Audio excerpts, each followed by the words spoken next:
오늘 함께 보실 하나님의 말씀은 시편 34편 1절에서 3절 말씀입니다. 말씀을 나누기 전 먼저 카리스를 준비해 주시기 바랍니다.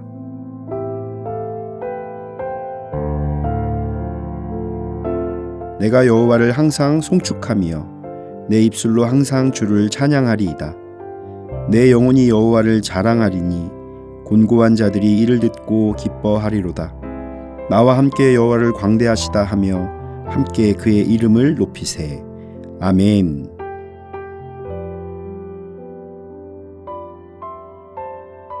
시편 34편의 표제는 다윗이 아비멜렉 앞에서 미친 채 하다가 쫓겨나서 지은 시라고 적혀 있습니다. 다윗이 자신을 죽이려는 사울을 피해서 도망 다니던 도중 가드왕 아기스에게로 피신했던 사건이 배경입니다. 다윗이 가드왕 아기스에게 피신하자 당시의 신하들은 다윗이 과거 블레셋의 장군이었던 골리앗을 죽였다는 이유로 다윗을 처단해달라고 했습니다. 위급한 상황 앞에서 다윗은 악귀에 사로잡힌 것처럼 미친 척을 함으로써 위기에서 벗어날 수 있었습니다. 다윗은 바로 목전에 다다른 죽음의 위기 속에서 자신을 구해주신 하나님의 은혜에 대한 확신을 고백하기 위해서 시편 34편을 기록한 것입니다. 오늘 우리가 읽은 1절에서 3절 말씀은 이 시의 도입부로서 가장 먼저 자신을 구원하신 하나님을 송축하는 내용을 담고 있습니다.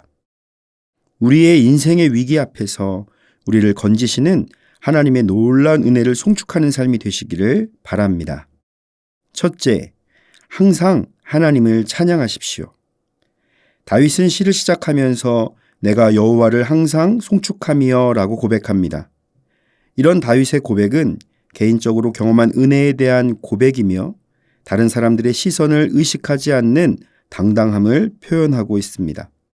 다윗은 자신의 찬양의 대상이 누구신지, 어떻게 찬양해야 하는지, 무엇 때문에 그리고 언제 찬양을 드려야 하는지를 알고 있었던 것입니다.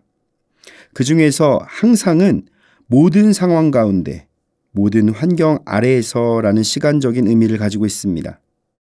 다윗은 시련을 당하기 전이나 시련 중에나 시련을 당한 후에도 하나님을 찬양했습니다. 그는 기쁘고 밝은 낮에 그리고 두렵고 어려운 밤에도 항상 하나님을 찬양하는 자였습니다. 그 이유는 다윗 스스로 자신의 연약함을 알고 있었기 때문입니다. 나의 삶의 모든 것들이 하나님으로부터 주어진 것임을 알고 있었습니다. 그래서 자신이 누군가의 칭송을 받는 자이지만 스스로는 온전할 수 없다는 것을 안 것입니다. 그래서 다윗은 항상 하나님을 찾고 의지하는 삶을 살았습니다. 다윗은 항상 하나님을 갈망하고 구하는 자였기 때문에 하나님의 은혜를 가장 잘 경험하고 느끼는 자였던 것입니다. 우리가 항상 하나님을 찬양하기 위해서는 모든 삶의 순간에 하나님을 의식하는 삶을 살아야 합니다. 하나님의 일하심을 나의 삶 가운데서 발견해야 합니다. 이렇게 주님의 역사를 경험하는 자가 항상 하나님을 찬송할 수 있습니다. 하나님을 찬양하는 것이 특정한 순간에만 하는 것이 아님을 기억하시기를 바랍니다. 그래서 다윗은 1절 후반부에 그를 송축함이 내 입에 계속하리로다 라고 고백합니다. 하나님을 향한 찬양이 내 마음속에만 있는 것이 아니라 내 입에도 있는 것입니다. 우리는 감사함에 있어 벙어리가 되어서는 안 됩니다. 하나님을 향한 감사의 찬양이 우리의 입술로 표현되어야만 합니다.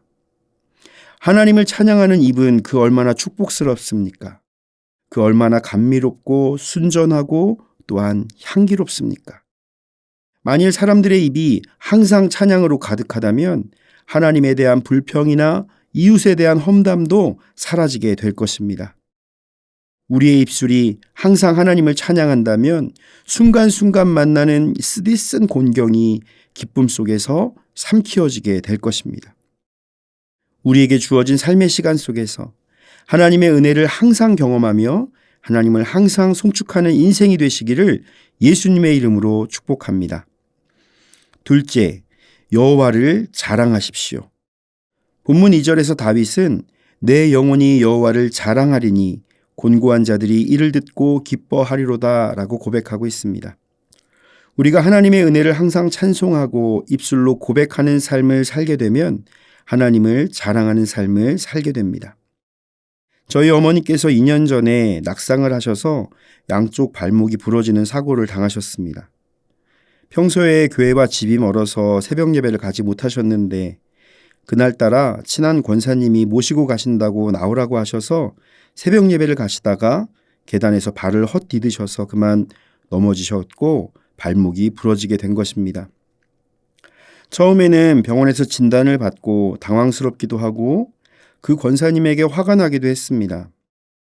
그런데 어머니와 이야기를 나누던 중에 아들, 하나님이 지켜주셨어. 머리로 넘어지지 않게 하나님이 받쳐주셨어. 참 감사해. 머리로 떨어지면 더 큰 사고였을 건데 다행히 다리만 다쳤네 라고 하시는 것입니다. 저는 이 말을 듣고 어머니의 믿음의 고백을 통해 큰 은혜를 받았습니다. 삶에 닥친 불의의 사고를 보고도 그 가운데 하나님을 찬양하는 믿음의 내공이 있음을 경험했습니다. 그리고 어떻게 항상 찬송할 수 있는가를 알게 되었고 어려움 가운데서도 하나님의 행하심을 자랑할 수 있다는 것을 깨닫게 되었습니다. 하나님을 자랑하는 삶을 사십시오. 그 자랑을 통해서 곤고한 자들도 새 힘을 얻게 될 것입니다. 그들도 기뻐하게 될 것입니다. 어떠한 상황에서도 하나님을 자랑하는 삶을 사시기를 축복합니다.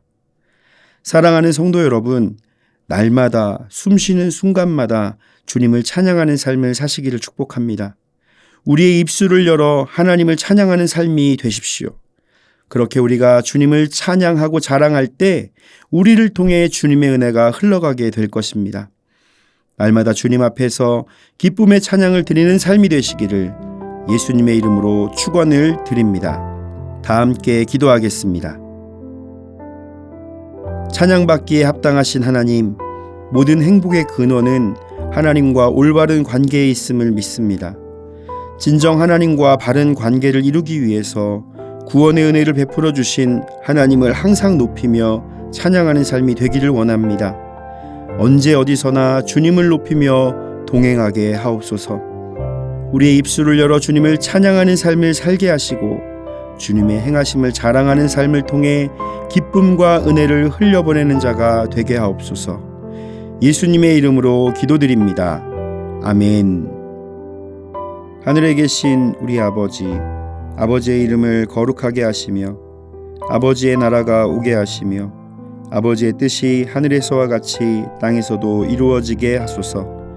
오늘 우리에게 일용할 양식을 주시고 우리가 우리에게 잘못한 사람을 용서하여 준 것 같이 우리 죄를 용서하여 주시고 우리를 시험에 빠지지 않게 하시고 악에서 구하소서. 나라와 권능과 영광이 영원히 아버지의 것입니다. 아멘.